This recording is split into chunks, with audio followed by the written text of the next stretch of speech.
ছেলেরা কিছু পারুক আর না পারুক অবশ্যই বারবিকিউ তৈরি করতে পারবে, আর যারা না পারো তারা এই ভিডিও দেখো। গাইস, আমি ফাহিম, আপনারা দেখছেন FM ফাহিম ব্লগ। আজকে চেষ্টা করব যে বারবিকিউ কীভাবে তৈরি করবেন, ইনশাল্লাহ সম্পূর্ণটা দেখার চেষ্টা করবেন। আর আমরা ফার্স্ট অফ অল তো এখানে মুরগি আছে 2.5 কেজি বা 3 কেজি কাছাকাছি। 3 কেজিতে আপনার 3টা মুরগি লাগবে আর 3টা লেবু লাগবে।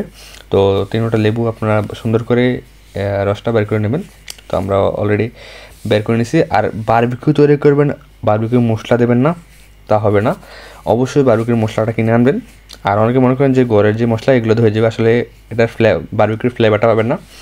তো অবশ্যই বারবিকিউর মশলা দেওয়ার চেষ্টা করবেন। আর এটা হচ্ছে দই, আপনার চাইলে টক দই মিষ্টি দিতে পারবেন। আমরা এখানে মিষ্টি দইটা ইউজ করছি। মিষ্টি দইটা দিলে আসলে বারবিকিউটার মধ্যে আসলে মিষ্টি একটা ফ্লেভার পাওয়া যায়, একই। তো আমরা সম্পূর্ণটা দেওয়ার চেষ্টা করতেছি। তো আমরা 2টা আনছিলাম টক মিষ্টি দই, ভাবছিলাম যে মুরগি একটু বেশি হলে 2টা দিয়ে দেবো, বাট 2টা লাগেনি, একটা দিয়ে দিয়েছি, একটাই হয়ে গেছে। আপনারা দেখতে পাবেন সম্পূর্ণটা একটু ধৈর্য সহকারে দেখবেন, টাইমটা দেখলে আসলে বুঝতে পারবেন না। পরবর্তী সময় আমাদের কোনো দোষ নেই যে মজা হয়েছে না এই হয়েছে না, এটা বলতে পারবেন না। এগুলোটলি যদি বানাতে চান তা আমাদের থেকে দেখে দেখে বানান। আর আমরা এখানে সসের প্যাকেট করাই দিছি, এটা একটু বলি। সস হচ্ছে আপনার ব্যক্তিগত ব্যাপার, আপনারা চাইলে বেশি দিতে পারেন, কম দিতে পারেন, এটা নিয়ে একটু মানে এটা নিয়ে কোনো ইয়ে নেই। আমরা 20টা প্যাকেট আনছি, হয়তো 11টা বা 12টা দিছি, 12টার কাছাকাছি দিয়ে দিছি। কারণ আমাদের এখানে 2.5 কেজির উপরে মুরগি আছে, কারণ কক মুরগি ফার্ম মুরগি আনছিলাম, একই। তারপর আমরা বালাচুল আনছি, তারপর অনেক কিছু আনছিলাম, এগুলো আপনাদেরকে আস্তে আস্তে একটু প্রপারলি একটু দেখাবো, তারপর নিয়ে দেবো আর কি। আর যে সময় তৈরি করছি ভাই, বিশ্বাস করেন ওই সময় আসলে বৃষ্টি চলে আসছে হঠাৎ করে, কোথা থেকে জানি, মানে বৃষ্টি আসার কথা না ভাই, হেরা বলতেছে আমার কারণে নাকি বৃষ্টি আসছে একই। তো যাই হোক, আমরা এখানে মুরগিটা ম্যারিনেট করে রেখে দিয়েছি, আধা ঘন্টার জন্য ফ্রিজে রাখবেন, কারণ ফ্রিজে না রাখলে আসলে পুরা যাবে মুরগিটা। ফ্রিজে রাখার কারণ পরে বলতেছি। গাইস, এটা হচ্ছে আমাদের ছাউনি, বৃষ্টি যখন আসছে, বৃষ্টি আসলে রান্নার মাঝখানেও বৃষ্টি আসছে ভাই, আমরা তারপর ছাতা নিয়ে দূরে দূরে রান্না করছি, এ আর কি। আর এটা হচ্ছে আমাদের চুলা, জালিটাও আছে, জালিটা পরে দেখাচ্ছি। চুলাটাকে সব কিছু ফিট করছি এখানে উপরে এটা আমরা কুমিল্লার ভাষায় বলি ছাউনি বা চট, উপরে দেওয়া হয়েছে। একটা বাঁশ দিয়ে ক্যাম্পের মধ্যে তৈরি করছে, আমাদের কাকা দিকে তাকাই আছে। আর এটা হচ্ছে আমার কাকা, দাদার ছেলে ইমরান, অনেক ভিডিওতে দেখতে পাচ্ছেন হয়তো, একই। আর আমরা চুলার মধ্যে আগুন ধরাই দিছি। আসলে আমরা এক কাজের মধ্যে 3 কাজ করব। আমরা ফার্স্ট অফ অল তো পানি গরম করবো, পানি গরম করার পর রুটিতে ইউজ করবো আগে। আমরা এই চুলাতে রুটি গরম করবো, কারণ দেখেন লার্কি যদি আপনারা প্রপারলি না কয়লা করেন, এটা পড়তে পড়তে যে সময় পুরো মানে লার্কিগুলো পুরো শেষ হয়ে যাব, তারপর হচ্ছে কয়লা, ওকে। ফার্স্ট অফ অল আমরা এখানে রুটি তৈরি করব। রুটি তৈরি করতে করতে আর যতটুকু কাঠ পুরো শেষ হয়ে যাব, কাঠ কিন্তু পড়তে আছে, ওকে। আমরা লার্কি দিতে আসি, কাঠ পড়তে আছে।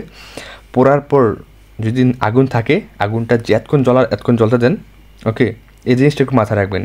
যদি পরবর্তী সময় দেখেন আগুন ধরে, তারপরে কিন্তু আপনারা আমাদের বলতে পারবেন না ভাই বারবিকিউ থেকে আসলে আগুনের গন্ধ হচ্ছে বা ধুমার গন্ধ হচ্ছে, এই জিনিসটা পরে বলতে পারবেন না, একই।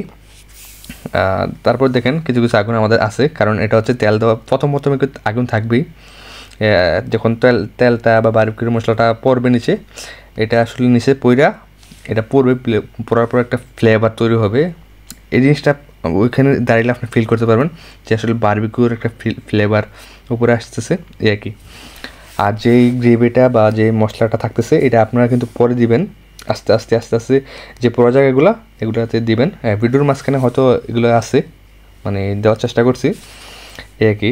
যেখানে বেশি পুড়ে যাব ওখানে দিয়ে দেবেন, তাহলে এটা ফ্লেভারটা আরও বেশি পাবে এই মুরগিটাতে, এই আর কি। আমরা আসলে কোনো প্রফেশনাল কন্টেন্ট ক্রিয়েটর না, আমরা আসলে তোতলাক কন্টেন্ট ক্রিয়েটর। আমরা কথা বলতে একটু ভয় পাই, একটা কোনো কিছুতে মিস্টেক হয়ে যাইতেছে কিনা, এই আর কি। পরবর্তী সমাজকে বল ধরে তার জন্য একটু রিল্যাক্স মাইন্ডে ভিডিও করার চেষ্টা করি, এই আর কি। আমরা দেখতে পাইতেছেন আমাদের যে মুরগিগুলা বা বারবিকিউগুলা, এগুলো প্রায় হয়ে আসার মতোই, বাট এখনও হয় নাই। এগুলো আপনারা দেখতে বুঝতে পারবেন।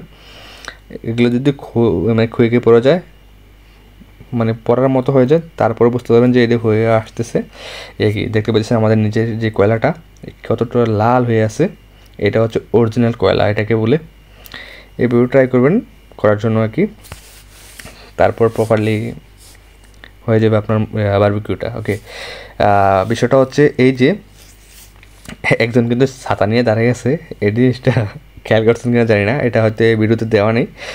আমার কাকা এই ছাতা নিয়ে দাঁড়িয়ে আছে, কারণ চারদিকে বৃষ্টি, পিঠের মধ্যে বৃষ্টি পড়তেছে, বৃষ্টির পানি পড়তেছে, তারপর রান্না থেমে থাকে নাই। তারপর যে প্রথম যে রুটিগুলো তৈরি করলাম এগুলো একটু হালকা গরম করে নিতেছি ফ্লেভারটা পাওয়ার জন্য। এখানে কিন্তু অনেকগুলো ফ্লেভারের মানে উঠতেছে দুবার থেকে। এই আর কি, আমাদের রান্না প্রপারলি শেষ, এখন আমরা খাওয়ার জন্য রেডি। এই আর কি, যদি ভিডিওটা ভালো লেগে থাকে অবশ্যই শেয়ার করবেন।